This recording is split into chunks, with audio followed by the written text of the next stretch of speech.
Olá amigos, sejam bem-vindos.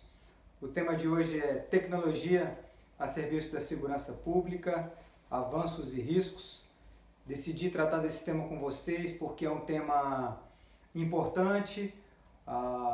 O impacto da revolução digital no trabalho da segurança pública é inquestionável.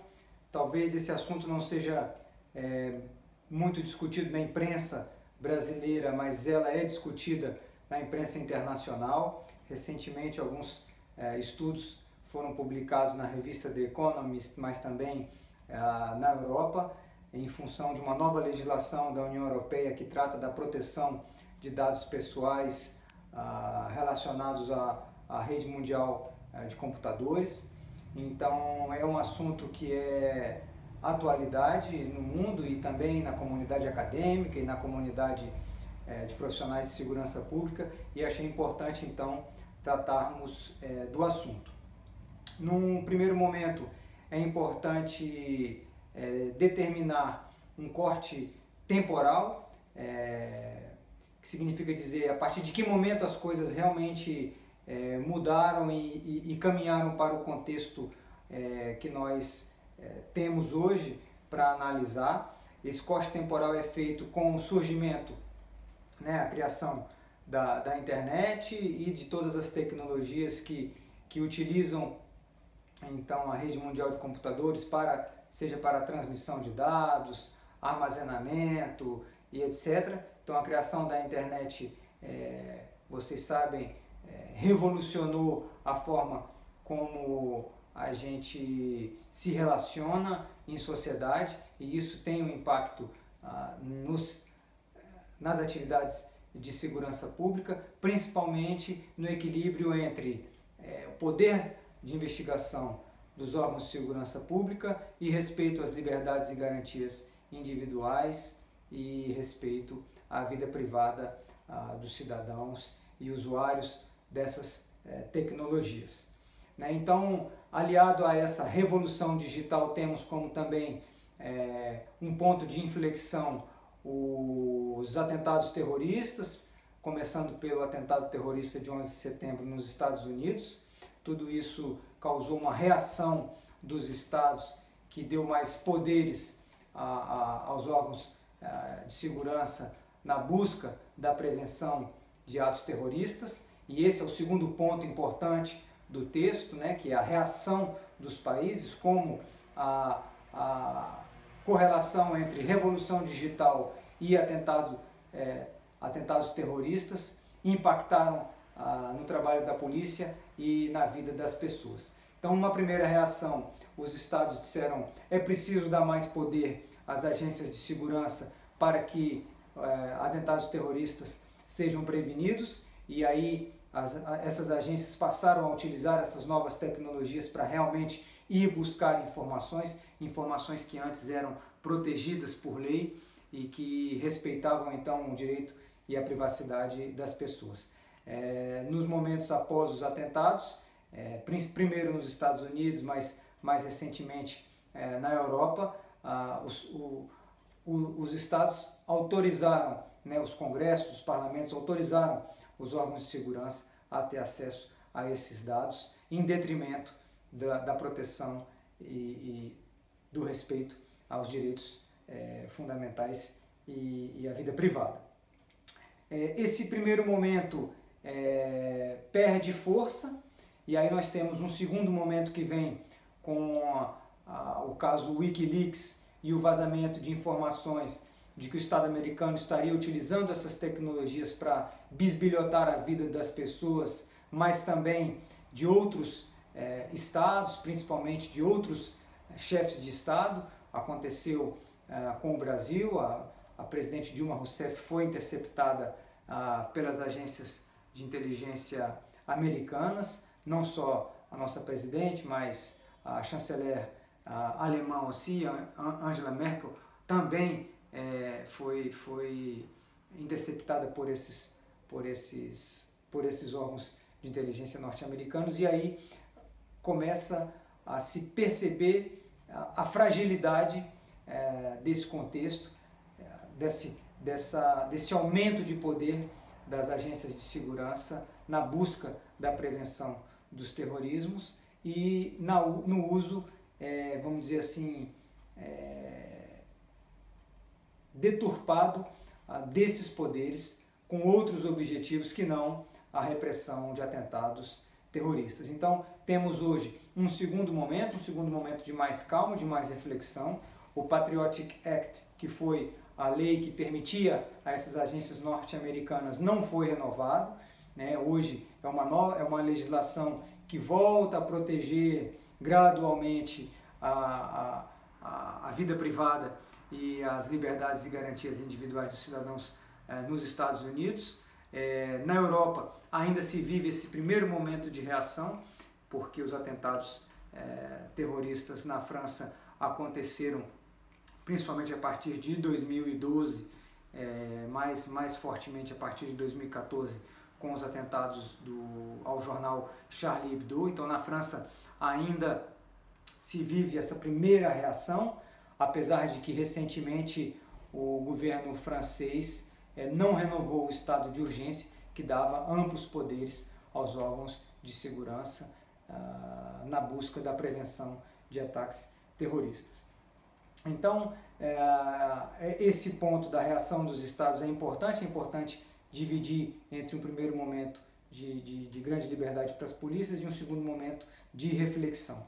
É preciso, então, integrar que há a necessidade de se buscar um equilíbrio para que as liberdades sejam respeitadas, mas que a polícia também possa, e os órgãos de segurança possam exercer as suas atividades. As tecnologias vêm revolucionando a forma como essas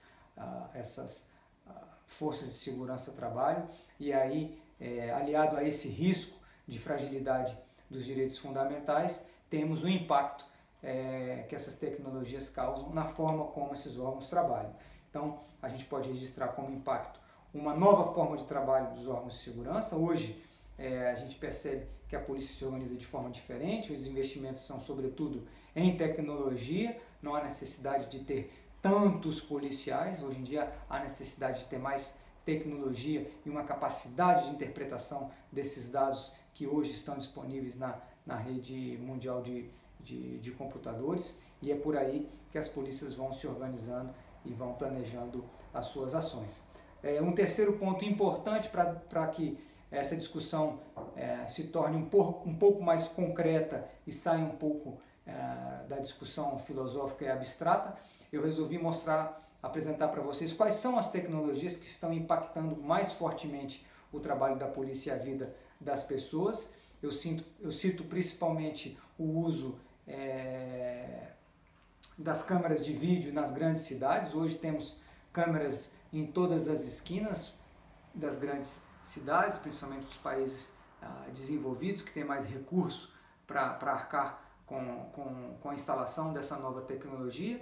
Não só as câmeras de vídeo estão aí por todo lado, mas essas câmeras possuem tecnologias embutidas que são capazes de fazer um reconhecimento facial e de interpretar e de capturar placas de carros, podendo assim então retraçar o itinerário de pessoas e de veículos. Num primeiro momento, a gente tende a dizer que isso é muito bom, que a polícia tem uma quantidade enorme de informações e pode então buscar retraçar o itinerário de um criminoso antes e depois do crime, que isso facilitaria então enormemente a identificação desse criminoso e a eventual captura. Mas é preciso pensar também no que pode dar errado no uso dessa tecnologia.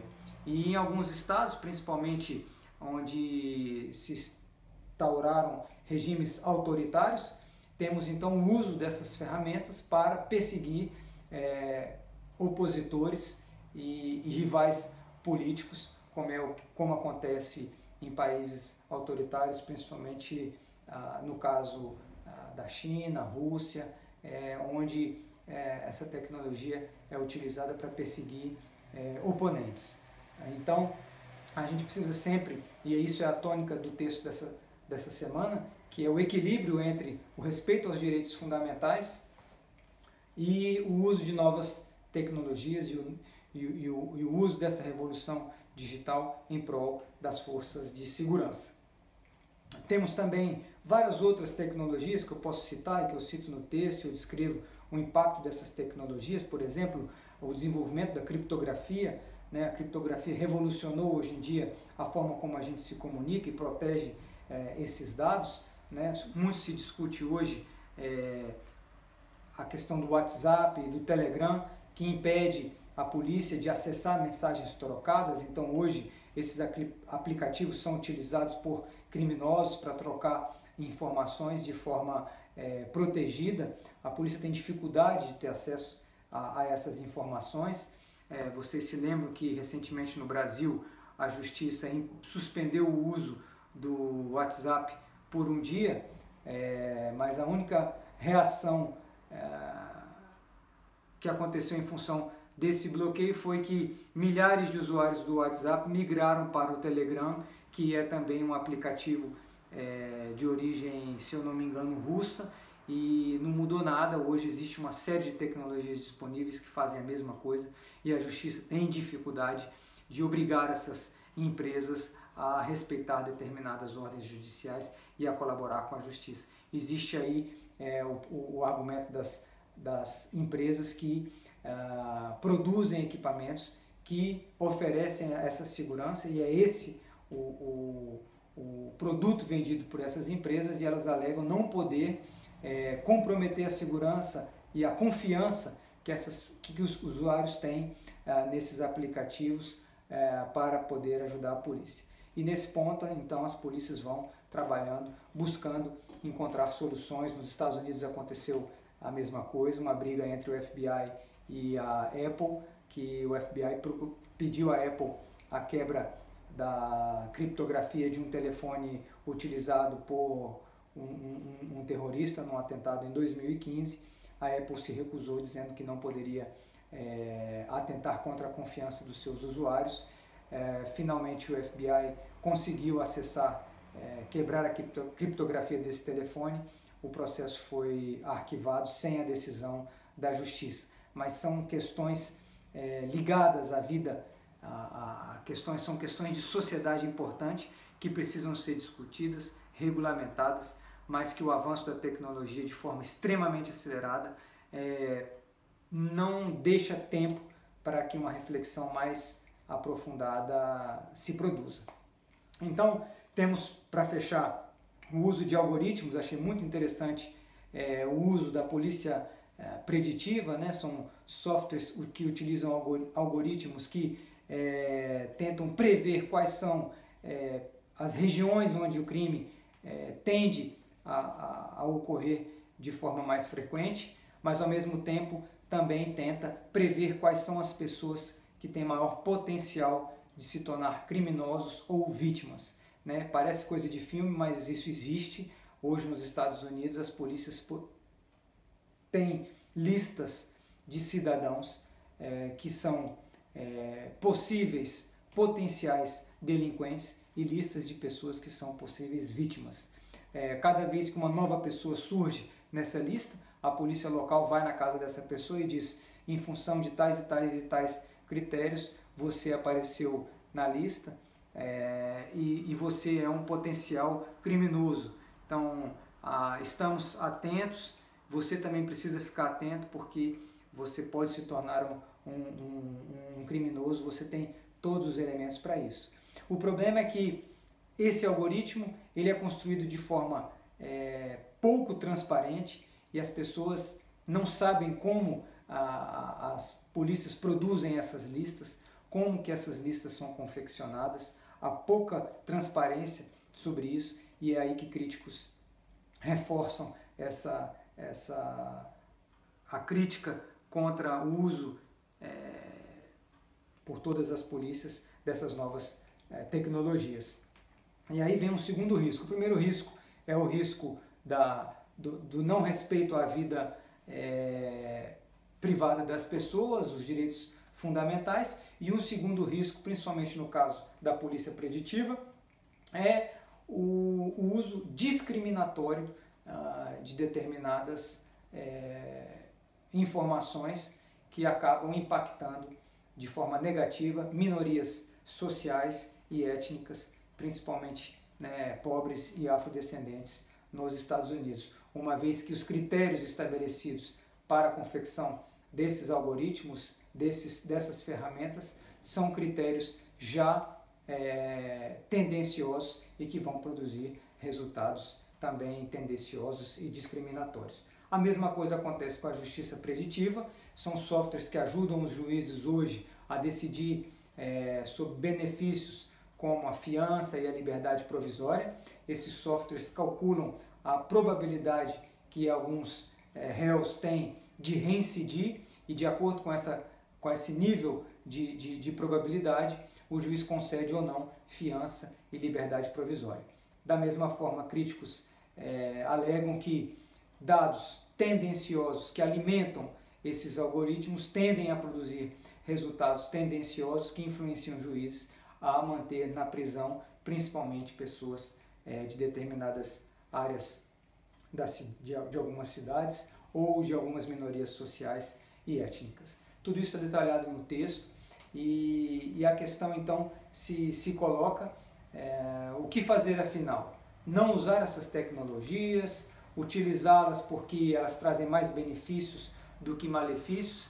São questões realmente que ainda buscam respostas, mas uma coisa é clara, uma conclusão clara, é de que precisamos buscar o equilíbrio.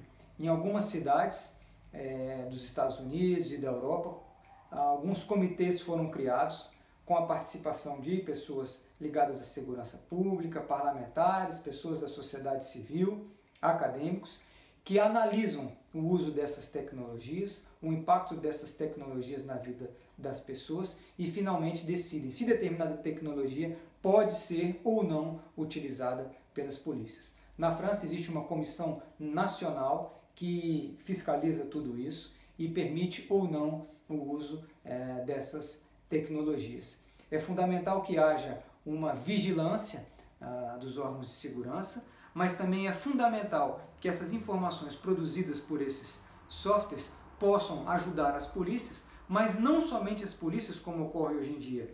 Esses dados podem também ajudar outras áreas dos governos a produzir melhores políticas públicas, como, por exemplo, políticas educacionais, políticas de lazer, políticas que combatem a desigualdade social. Hoje, esses softwares, em função do que eu já falei, dessa reação dos estados em produzir e promover mais segurança pública, levam à utilização específica na área de segurança pública, ao passo que essas informações seriam também relevantes e importantes para outras áreas do governo. No entanto, por agora, as polícias guardam o monopólio desses softwares e que acabam sendo utilizados apenas na questão da segurança pública. Mas é preciso evoluir e o texto fala isso, e é um assunto muito controverso, mas acredito interessante e que pode ser cobrado em prova, porque vai exigir do candidato uma capacidade de reflexão um pouco abstrata, envolvendo diversos fatores, mas vocês têm aí no texto todos os elementos, né, os elementos temporais, a ruptura que vem mostrando onde tudo muda, né, a revolução digital, acompanhada pela questão da ameaça terrorista, a reação dos estados no primeiro momento de busca de maior segurança a qualquer preço, um segundo momento de reflexão, né, quais são as tecnologias concretamente usadas hoje pela segurança pública e esse diagnóstico final que mostra que a solução é o equilíbrio para que tenhamos uma sociedade mais justa, menos violenta, com menos crimes e que respeite ao mesmo tempo a liberdade das pessoas e a vida privada. Espero que o texto tenha agradado vocês, desejo a vocês bons estudos na reta final e até a próxima. Um abraço.